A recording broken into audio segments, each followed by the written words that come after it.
Movement, rhythm, and conversations with Tafari.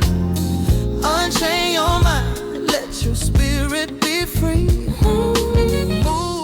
Welcome to Movement, Rhythm, and Conversation, the show where we delve into the profound impact of religion, spark provoking conversation, explore the world through an open-minded perspective. I'm your host, Tafari, here to bring you engaging discussions, eye-opening stories, and conversation that pulls no punches. Whether it's faith, culture, creativity, or real-life experience, we keep it raw, honest, and unfiltered.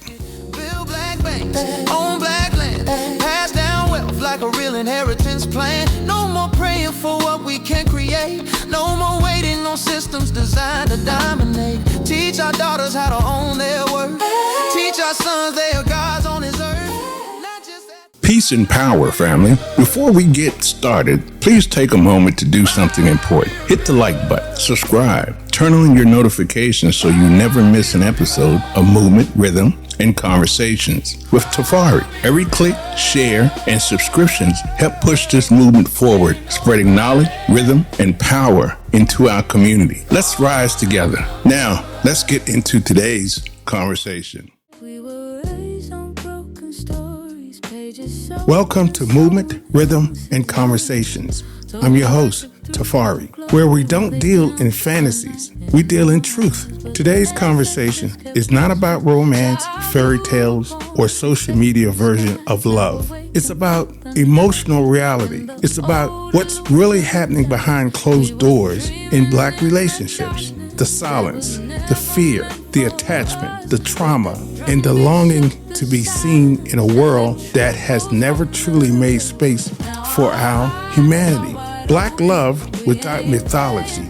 Are we in love or just afraid to be alone? Because somewhere along the way, Black love became a brand, a slogan, a performance. But love is not a hashtag. Love is not about couple photos, vacations, or anniversary posts. Love is psychological, it's emotional, it's spiritual, and most importantly, it's honest. So today, we're asking the question most people are afraid to confront. Are we actually in love, or are we just terrified of being alone with ourselves?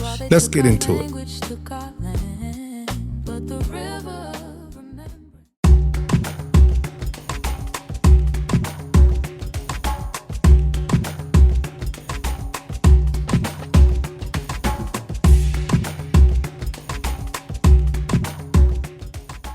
The question nobody wants to ask. We love the idea of love, especially in the Black community, where Black love has become almost sacred, something we defend, post, celebrate, and brand. But here's the uncomfortable question. How many of us are actually in love?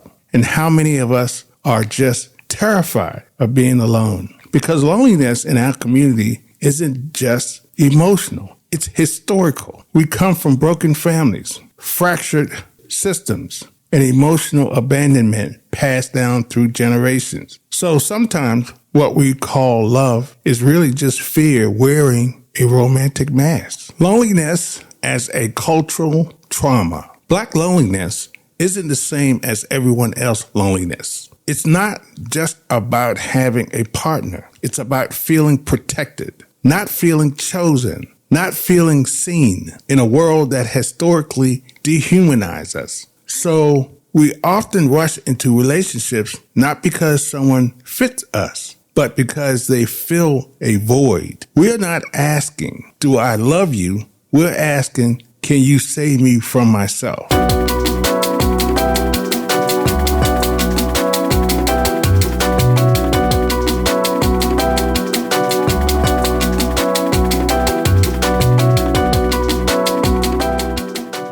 Let's discuss the survival relationship. Many Black relationships are survival contracts, not love stories. Two people coming together not to grow, but to cope, to split bills, to avoid going back home, to have someone during the holidays, to feel normal in a society that tells you something is wrong with you if you're single. That's not intimacy. That's emotional economics. Trauma bonding disguised as chemistry. What we often call chemistry is actually shared trauma. Two wounded people recognizing each other, pain, and mistaking familiarity for compatibility. We feel sparks not because the connection is healthy, but because it feels familiar to our nervous system. We grew up around chaos, so calm feels boring.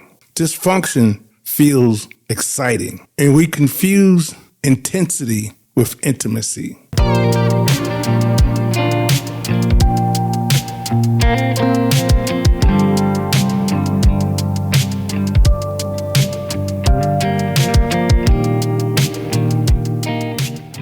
Personally, I enjoy my own company, but that's a discussion for another podcast. Let's talk about the fear of sitting with yourself. Most people don't fear being alone. They fear being alone with themselves. Silence forces reflection. Solitude exposes wounds. Being single makes you confront your pattern, your addictions, your emotional gaps, your unhealed childhood. So instead of doing that work, you choose distraction, a body, a relationship, a situationship, and anybody but ourselves. Being a black man in America is a constant struggle. But let's discuss black men and emotional starvation. Black men are emotionally starved, not emotionally unavailable. We were raised to suppress feelings, perform strength, and confuse emotional numbness with masculinity. So, when a woman shows us care, affection, or emotional safety, we latch onto it. Not always because we love her,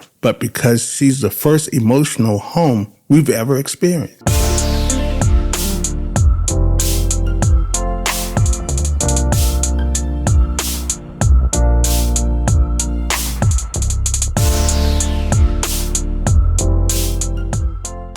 Well, I know this particular topic is going to raise some feathers. Black women in the survival complex. Black women are often raised to be emotional healers, not partners, fixers, builders, ride or die. So many black women don't fall in love with men. They fall in love with potential. They love who he could become, not who he is. And they call it loyalty, when it's really emotional labor mixed with hope and fear of starting over. I know many of us have seen this before.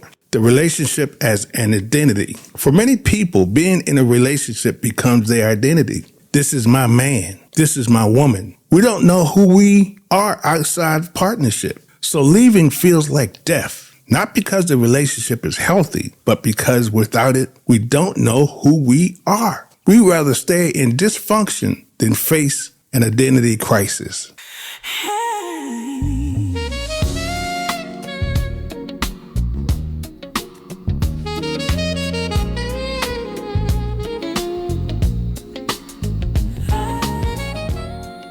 Love versus attachment. Love is expansive. Attachment is desperate. Love says, I choose you. Attachment says, I need you. Love wants growth. Attachment wants control. Love is rooted in self-worth. Attachment is rooted in fear. Most people aren't in love. They are attached. And attachment feels powerful, but it's actually insecurity dressed up as commitment. So here's the real question. So the real question isn't, are we in love or just afraid to be alone? The real question is, have we ever learned how to be whole without someone? Because until you can sit alone without feeling empty, every relationship will be a coping mechanism. Love doesn't complete you. It should enhance you. And if being single feels unbearable, that's not a sign you need a partner. That's a sign you need to meet yourself. So let me leave you with this. Maybe the reason so many relationships fail isn't that love is hard.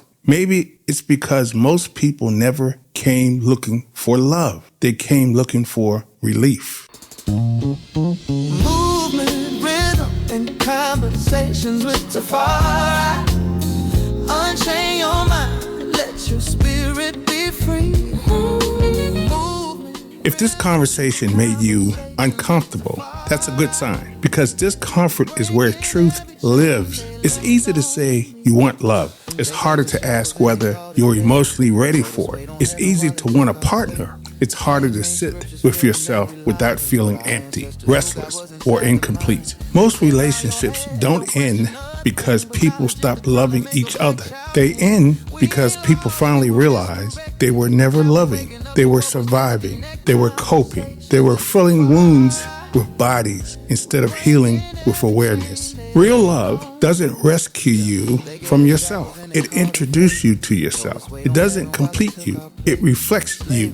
And until we learn how to be whole in our own presence, every relationship will feel like oxygen instead of a choice. So, before you ask, do I need love? Ask the deeper question. Do I know who I am without it? This is Movement, Rhythm, and Conversations. I'm your host, Tafari. Unchain your mind, reclaim your soul. Now, let's reclaim our economic power. Most importantly, stay black. Peace. Build black banks on black land. Pass down wealth like a real inheritance plan. No more praying for what we can create. No more waiting on systems designed to dominate. Teach our daughters how to own their worth. Teach our sons they are gods on this earth. If today's conversation spoke to you, don't keep it to yourself. Share with the family. Hit the like button, subscribe, and turn on your notification so you never miss an episode of Movement, Rhythm, and Conversation with Tafari. Together we rise. Unchain your mind, reclaim your soul.